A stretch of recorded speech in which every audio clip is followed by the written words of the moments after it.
Budgeting and forecasting, the most used term in financial planning and analysis profile. But it is absolutely necessary for everyone from corporations to individuals managing their daily expenses. Back in my early days, I used to get confused between budgeting and forecasting.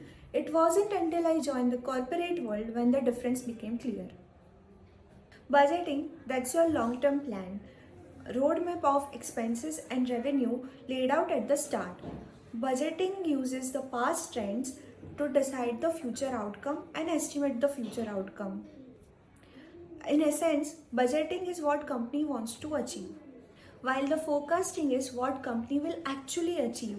So forecasting tries to analyze that what are the changes in current circumstances, and according to that whether the budget will be achieved or not, what is the revised estimation of that particular period. Let's discuss another point of difference. So budgeting is more rigid. It is formulated once per period and usually it remains unchanged. But forecasting is flexible. It keeps on changing and getting updated according to the changing conditions. Picture this. During the year start, you are budgeting a epic adventure trip to Shimla for 50,000.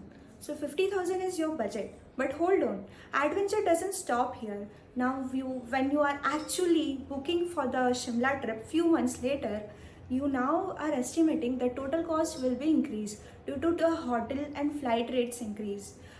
Now you are estimating that total cost will be 70,000. That's the forecasting. So 50,000 was your budget and now 70,000 is forecasting. I hope this cool example helps you to understand the difference between the two.